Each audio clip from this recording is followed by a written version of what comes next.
Hello, अस्सलाम वालेकुम। कोई भी नहीं आया अभी तक। जी, अस्सलाम वालेकुम। कहाँ रह गए बच्चे?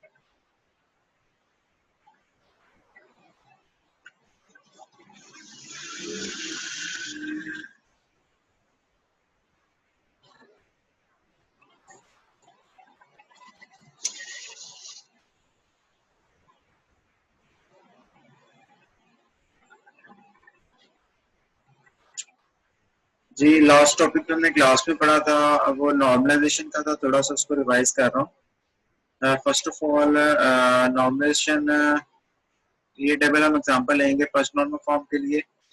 पहला एट्रीब्यूट हमारे पास स्टूडेंट का एक टेबल है, और इसमें एट्रीब्यूट है हमारे पास रोल नंबर का फर्स्ट एट्रीब्यूट, पहला फील्ड पहला कॉलम। उसके बाद नेम दूसरा कॉलम है, और क्लास तीसरा कॉलम है। ठीक है। इसमें एक रिकॉर्ड हमारा ये चल रहा है। रिकॉर्ड को आप बड़ा सा टपल भी कहते हैं। और ये रिकॉर्ड यहाँ से सिंपल आ रहा है, लेकिन यहाँ पे आके स्प्लिट हो गया है। मतलब इस वाले कॉलम या सेल में सिंगल वैल्यू है, इधर भी सिंगल वैल्यू है, इधर भी सिंगल वैल्यू, जबकि यहाँ पे मल्टीपल वैल्यूज आ रही हैं। एक रिकॉर्ड की लिस्ट दो वैल्यू लिस्ट कर रही है। ये लोकल नंबर है, फोन नंबर, और ये उसका मोबाइल नंबर है बच्चे का। इसी तरह से नंबर 2 रिकॉर्ड देखें तो यहाँ पे सिंपल एट्रीब्यूट हम दो पढ़ रहे हैं, तीन, ये सिंपल वैल्यूज है इनकी।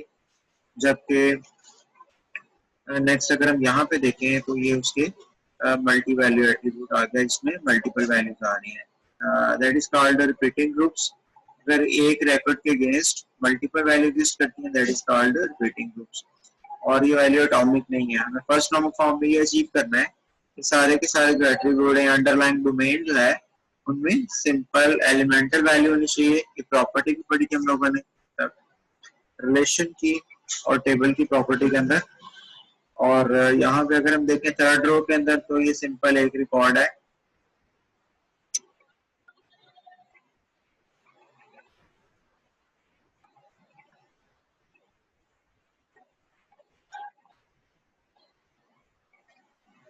ये अटेंडेंस अपना रोल नंबर सेंड कर दें। 837 रोल नंबर सेंड करें, मैसेज कर दिया करें चैट में ना। और अगर कोई एक दो स्टूडेंट इकट्ठे बैठ के पढ़ रहे हैं तो दोनों अपने रोल नंबर सेंड कर दिया करें। 36 और 37 लास्ट टाइम इकट्ठे पढ़ रहे थे।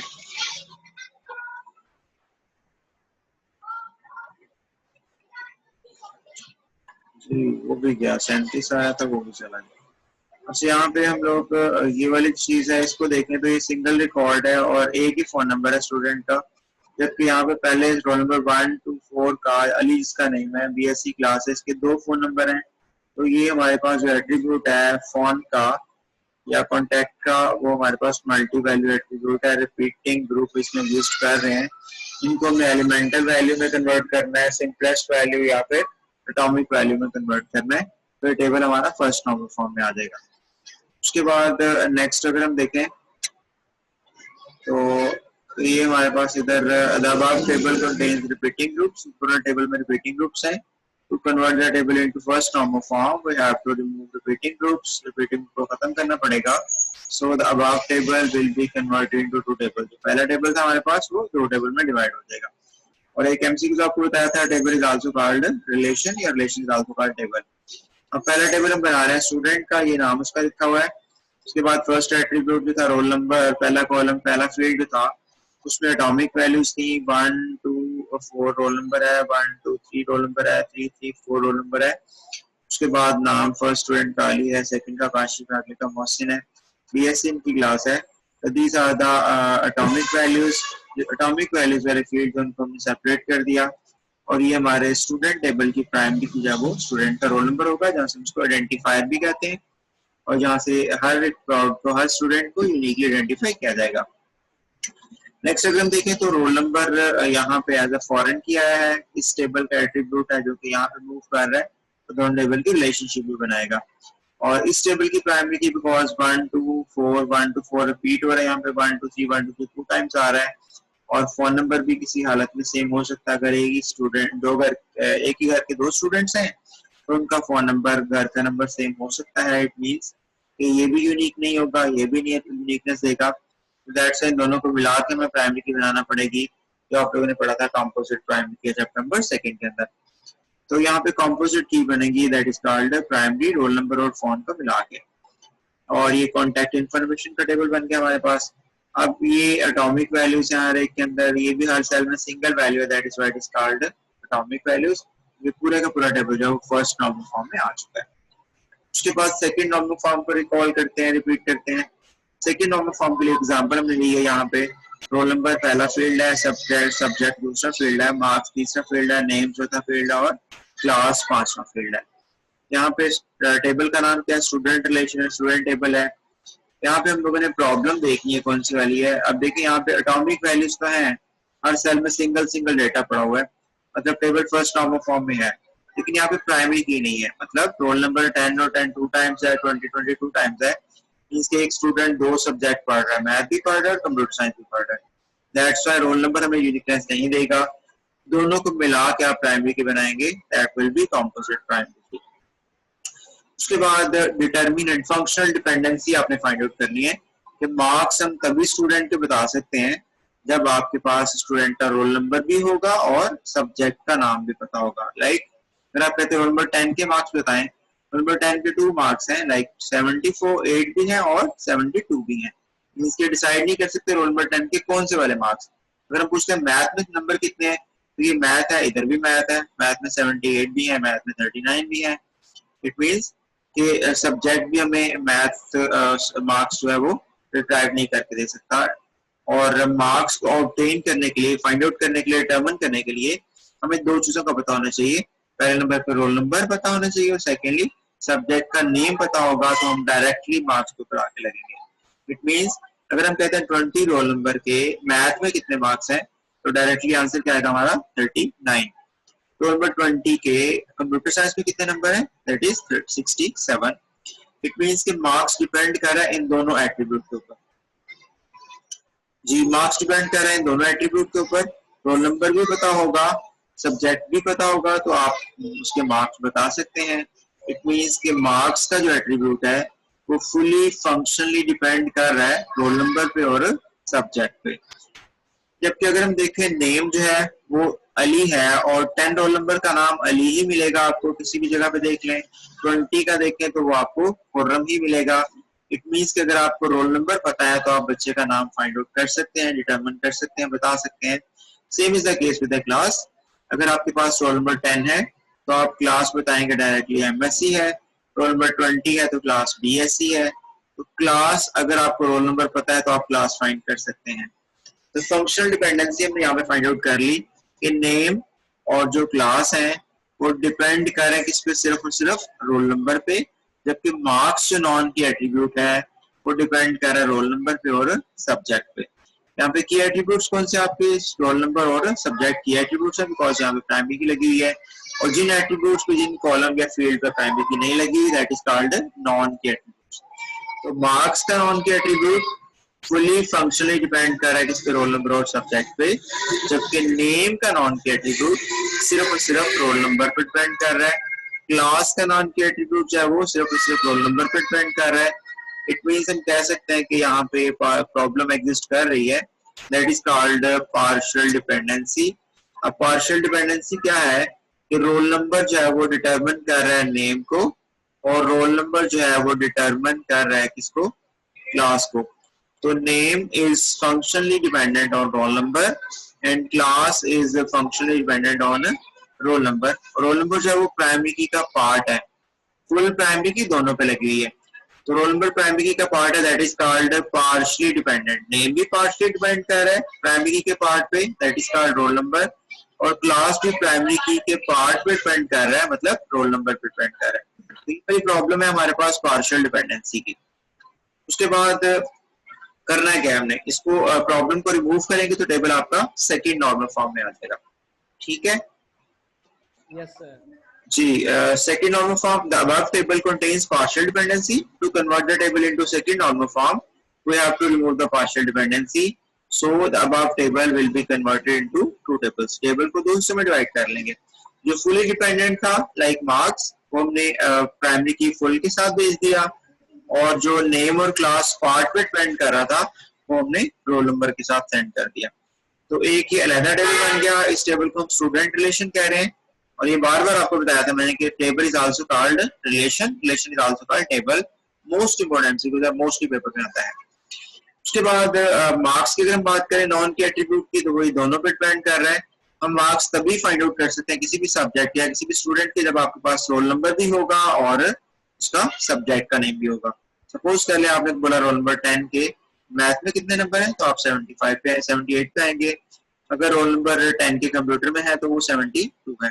रोल नंबर 20 के कंप्यूटर में कितने हैं, तो 67 है। सॉरी, तो ये हो गया हमारा रिजल्ट रिलेशन, सेकंड टेबल हमारा बन गया। ये टेबल दोनों सेकंड नॉर्मल फॉर्म में है, तो इसको चेक करना हो कि सेकंड नॉर्मल फॉर्म फुलफिल हो रही है। इसकी डेफिनेशन ये है, इतमाम के इतमाम जितने भी नॉन के एट्रीब्यूट्स हैं, that must be fully functionally dependent on the primary की, या होल सेट ऑफ प्राइमरी की, या फुल पार्ट ऑफ प्राइमरी की। अब देखें नॉन के एट्रीब्यूट मार्क्स है, फुल प्राइमरी की पे डिपेंड कर रहा है, दोनों वैल्यूज होंगी तो आप मार्क्स बता सकते हैं। इसी तरह दो नॉन के एट्रीब्यूट है नेम और क्लास, वो भी रोल नंबर पे फुली डिपेंड कर रहे हैं। That is called second of condition of second normal form. आगे एग्जांपल है जी थर्ड नॉर्मल फॉर्म की। इसके अंदर हमने एम्प्लॉय का डाटा लिया है, एम्प्लॉय का आईडी है, एम्प्लॉय का नेम है, उसके बाद प्रोजेक्ट का आईडी है और प्रोजेक्ट का नेम है। एम्प्लॉय है जो किसी कंपनी में काम कर रहा है, किसी प्रोजेक्ट के ऊपर वो काम कर रहा है, सॉफ्टवेयर डिजाइन कर रहा है कोई। 1 2 3 उसका एम्प्लॉय आईडी है, ई नेम एम्प्लॉय नेम उसका है अली, उसके बाद प्रोजेक्ट आईडी इस पर वो काम कर रहा है वो 10 है, और प्रोजेक्ट का नेम सपोज कर लिया हमने P1 है। इसी तरह एम्प्लॉय का आईडी 124 है, और इस टेबल की प्राइमरी की हमारे पास एम्प्लॉय आईडी है। अब देखिए इसमें फर्स्ट नॉर्मल फॉर्म फुलफिल हो रही है, बिकॉज ऑल एट्रीब्यूट्स या underlying domain have atomic values, single values exist कर रही हैं। उसके बाद प्राइमरी की भी है, table is in first normal form. Second normal form में अगर हम देखें तो टेबल सेकंड नॉर्मल फॉर्म में भी है, बिकॉज नॉन के एट्रीब्यूट्स हैं वो फुली डिपेंड कर रहे हैं प्राइमरी की के ऊपर, उसमें कंपोजिट की भी नहीं है। हर वो टेबल जिसमें एक एट्रीब्यूट पर प्राइमरी की लगी होती है वो फर्स्ट की कंडीशन को फुलफिल कर रहा है, तो वो सेकंड नॉर्मल फॉर्म में भी डायरेक्टली अंडरस्टूड है वो होता है। उसके बाद नंबर थर्ड पे चेक करने के लिए कि क्या ये थर्ड नॉर्मल फॉर्म में है या नहीं, तो हमें चेक करना पड़ेगा ट्रांजिटिव डिपेंडेंसी के अंदर। अब ट्रांजिटिव डिपेंडेंसी क्या है कि नॉन के एट्रीब्यूट जो है वो किसी दूसरे नॉन के एट्रीब्यूट पर डिपेंड कर रहा है, that is called transitive dependency. तो यहाँ पे लिखा हुआ जी प्रॉब्लम हमारे एम्प्लॉय टेबल में क्या है, ट्रांजिटिव डिपेंडेंसी की प्रॉब्लम है। बिकॉज अगर हम कहते हैं कि प्रोजेक्ट नंबर 10 जो है उसका नाम क्या है, तो आपके पास P1 ही आएगा। प्रोजेक्ट 20 का जो नाम है वो P2 आएगा। जी इसको देख लें जरा, ये थोड़ा सा मसला इसमें है। जी मैं स्क्रीन शेयर कर देता हूँ आपके साथ।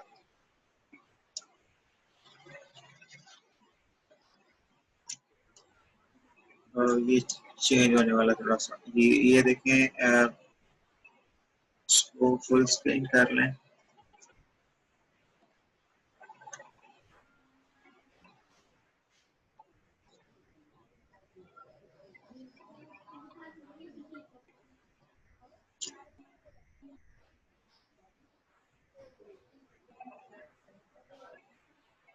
अकील कोई है स्टूडेंट? अकील अपना, अकील का रोल नंबर नहीं आ रहा।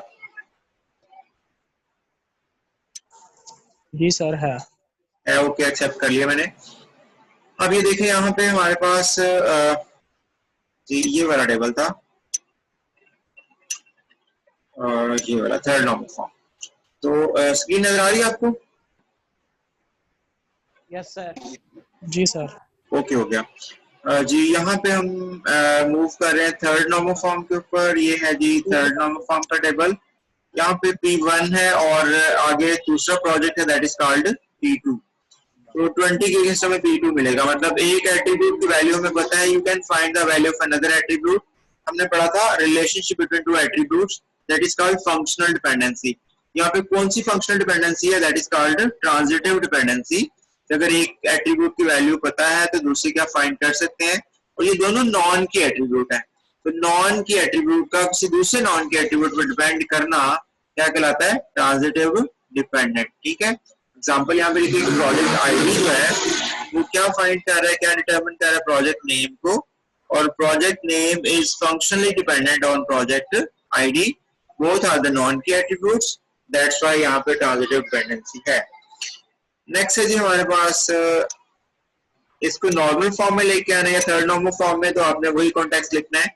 तब आप table contains transitive dependency, to convert the table into third normal form, we have to remove transitive dependency को remove करना पड़ेगा, so तब आप table will be converted into two tables, table दो हिस्सों में डिवाइड हो जाएगा।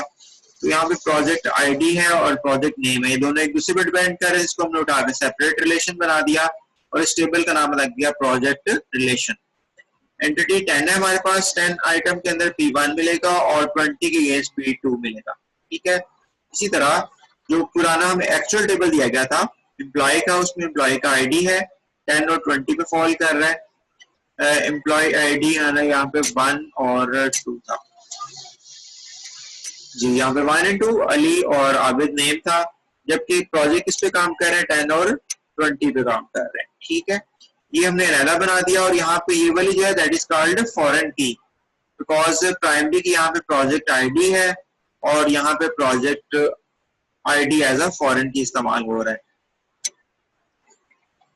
जी। यहाँ पे प्रोजेक्ट आईडी प्राइमरी की है और यहाँ पे project ID as a foreign key इस्तेमाल हो रहा है। ठीक है, तो पहले प्रोजेक्ट आएगा हमारे पास, फिर हम उसके लिए प्रोजेक्ट के लिए एम्प्लॉय हायर करेंगे, दैट्स व्हाई ये हमारा पेरेंट टेबल होगा और ये चाइल्ड टेबल भी कहलाएगा, जिसमें फॉरेन की होती है। इसे डिपेंडेंट टेबल भी कहते हैं और चाइल्ड टेबल भी कहा जाता है।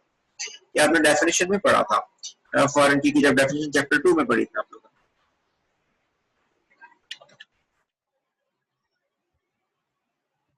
ने। उसके बाद थोड़ा सा हम सी लैंग्वेज को साथ साथ चलाएंगे, उसका भी कोड को फॉर्म कर लेते हैं एक दो शॉर्ट क्वेश्चंस के तौर पे। मैं सेकंड से क्लीन करता हूँ व्हाइट बोर्ड पे और उसको यूज कर लेते हैं। जी, आपको स्क्रीन यहाँ पे व्हाइट बोर्ड नजर आ रहा है? Yes sir. ओके हो गया जी। टेक्स्ट हम लिख रहे हैं, हमारा कुछ शॉर्ट कोड है जी, काफी देर होगी, इसको हमने डिस्कस नहीं किया जी। Main is a function where the program execution start, और here are two variables x and y, like this is called a variable declaration statement. Next I am going to assign values like 23, जो है x को assign कर दिया, और y is a second variable, उसमें हमने 10 store कर दिया, और स्टेटमेंट टर्मिनेटर आपको पता है लास्ट पे आता है, that is called statement terminator, semicolon को बोलते हैं। मेन की बॉडी के अंदर हमने स्टेटमेंट लिखी हुई है, और नेक्स्ट हम प्रिंट एफ लिख रहे हैं यहाँ पे, और प्रिंट एफ के बाद हम लोग यहाँ पे फॉर्मेट यूज कर रहे हैं %d का for decimal integer value, %d use कर रहे हैं for another decimal integer value, और अगर आप लिखते हो x प्लस वाई यहाँ पे कॉमा और x minus y another expression, last में स्टेटमेंट टर्मिनेटर है, और फाइनली हम बॉडी को क्लोज कर रहे हैं। बॉडी में इसलिए बना रहा हूँ बिकॉज नेक्स्ट हमने कोड करवाना है एरर्स फाइंड आउट करने का ना, तो उसके लिए फिर आपको एरर्स का भी पता लग जाएगा कि बॉडी स्टार्ट भी करनी है, क्लोज भी करनी है, सेमीकोलन भी आने हैं, वेरिएबल को सेपरेट करना है बाय कॉमा, उसके बाद डेटा टाइप भी होनी चाहिए हर वेरिएबल की। असाइन करने के लिए असाइनमेंट ऑपरेटर इस्तेमाल होता है, that is called equal sign, और separate by comma again, last पे semicolon, that is called statement terminator. और प्रिंटफ के फंक्शन के अंदर दो आर्गुमेंट्स हैं, पहला पार्ट जो है वो डबल कोट्स के अंदर होता है, और सेकंड पार्ट जो है वो विदाउट कोट्स होता है, जिनकी वैल्यूज को डिस्प्ले किया जाता है। इस वाले पार्ट को हमने पढ़ा था फॉर्मेट स्ट्रिंग या कंट्रोल स्ट्रिंग, और इस वाले पार्ट को हम पढ़ेंगे आर्गुमेंट लिस्ट, जिसकी वैल्यूज को डिस्प्ले किया जाना है अकॉर्डिंग टू द फॉर्मेट। अब इसकी आउटपुट आप लोगों ने बतानी है जी, क्या प्रिंट करेगा?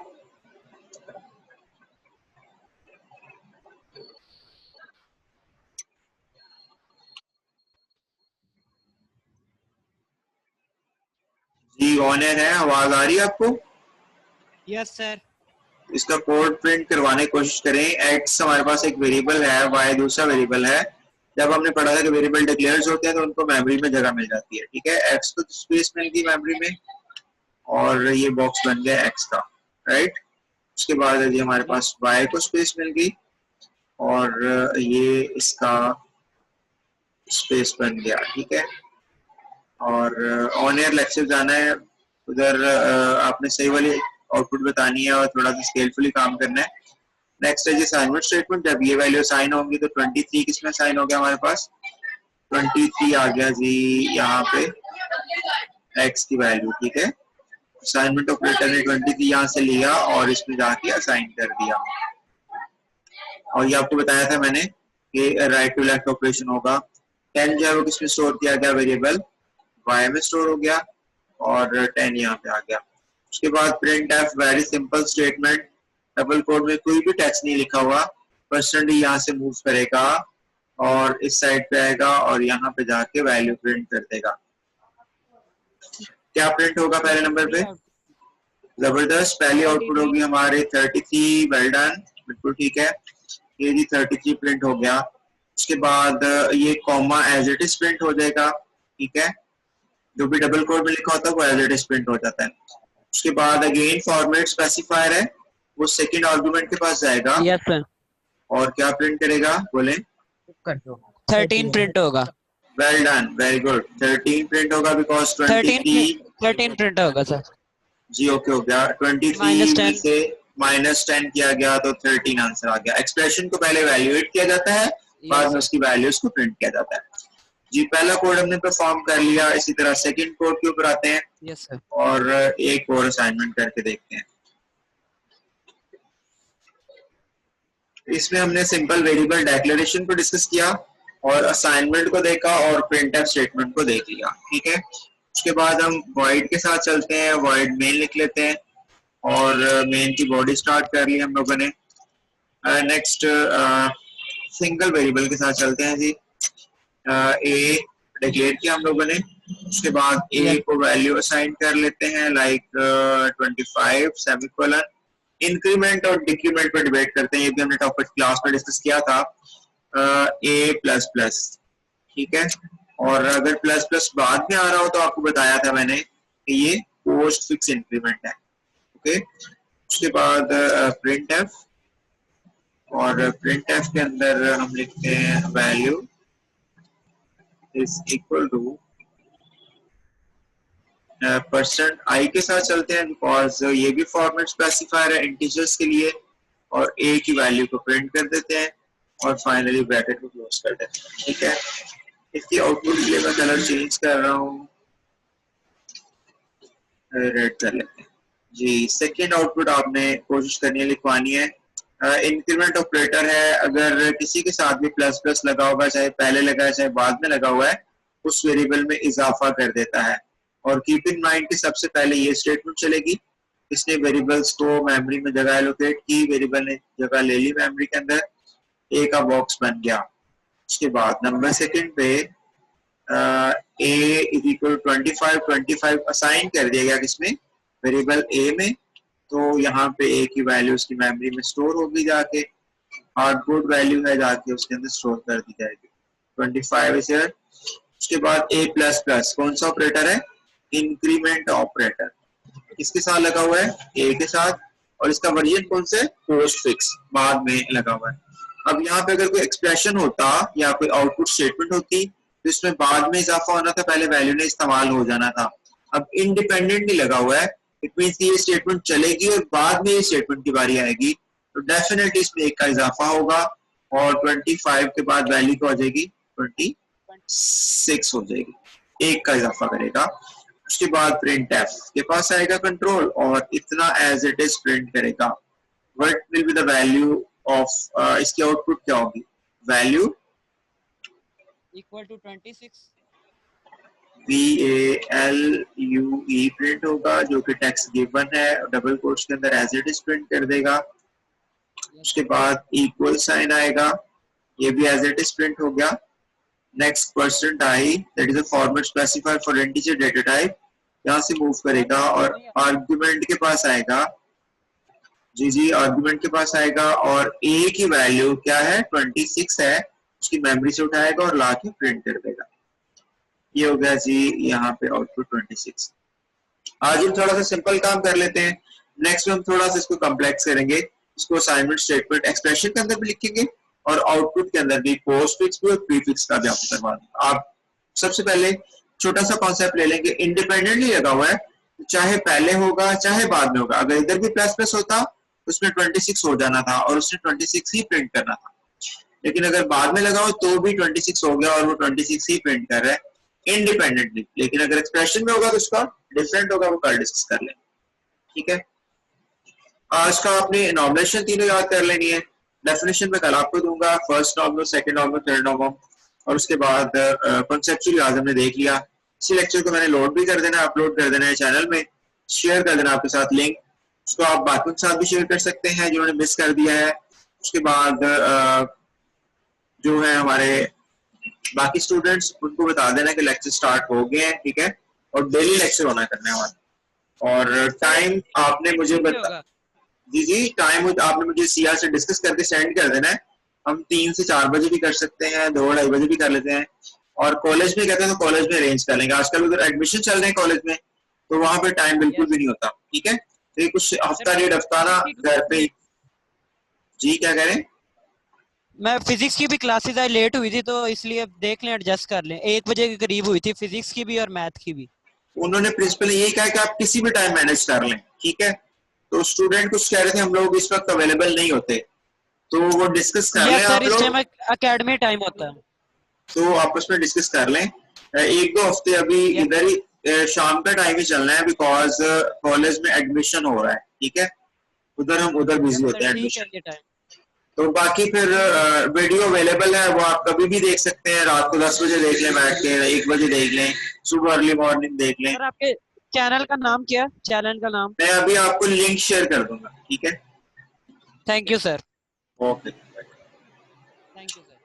चलें जी, नेक्स्ट हम मूव कर रहे हैं यहाँ पे।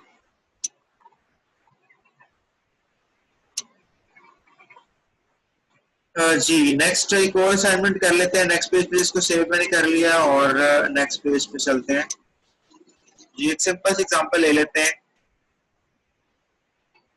और एक आध डेफिनेशन में लिख रहा हूँ जो आज आपने याद कर लेनी है। अभी तो एग्जांपल पढ़ी ना हमने, first normal, second normal, functional dependency. एक डेफिनेशन ले लेते हैं, functional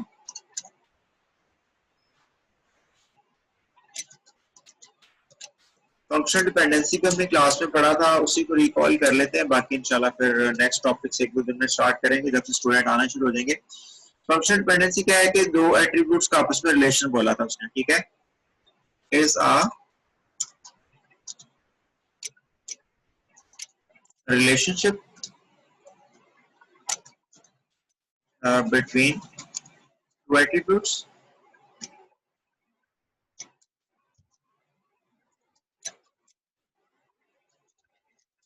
if the value of one attribute is known. It is possible to obtain the value of another attribute. Example ले लें जी, हमारे पास रोल नंबर हमें पता है स्टूडेंट का, तो you can find the name of the student. और अगर आपको रोल नंबर पता है तो you can find the class of the student, gender है, मार्क्स उसके, नेम है, डेट ऑफ बर्थ है। ठीक है, ये चीजें आप फाइंड आउट कर सकते हैं। इसको हमने पढ़ना कैसे है? It means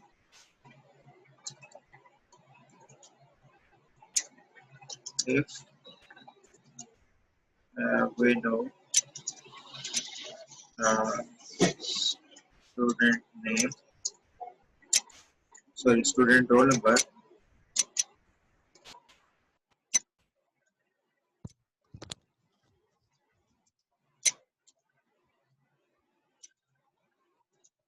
we can determine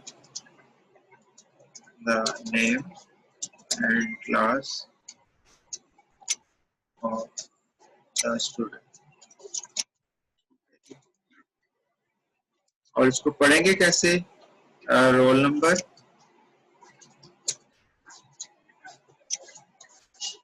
determine name, और name is functionally dependent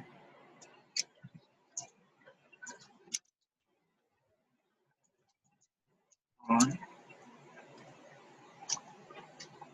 roll number. ठीक है, ये दोनों कुछ पढ़ेंगे और उसके बाद कहता है कि एरो के जो लेफ्ट साइड पे होता है that is called determinant. Here roll number is also called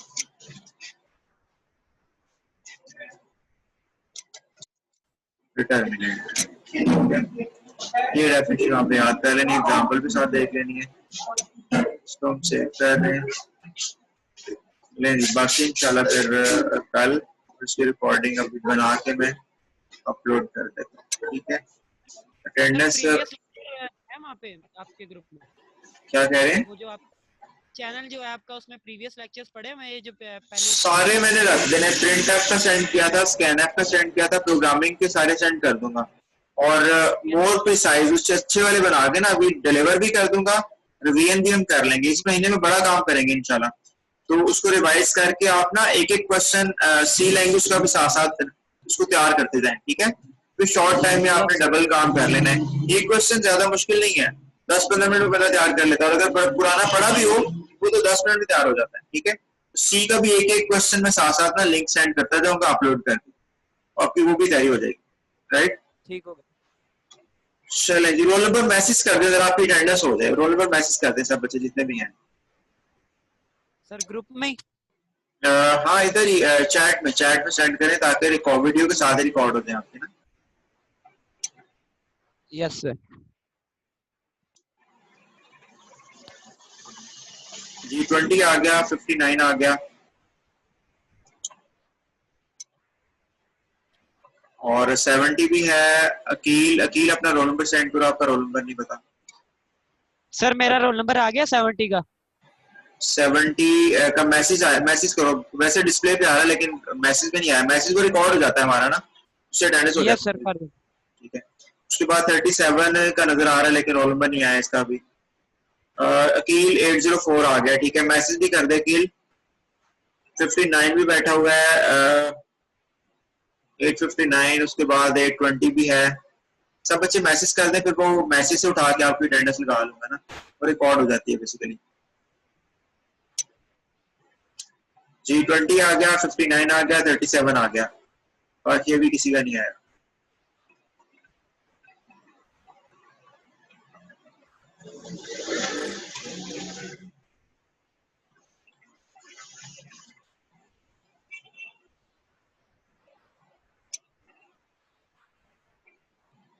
G804 भी आ गया, ठीक हो गया। और 70 का भी नहीं आया रोल नंबर, चैट में जाके सेंड कर दे मैसेज, वरना मैं कर दूं। 870 ये ले, मैंने कर दिया, रिकॉर्ड हो गया। ठीक है, मैंने कर दिया।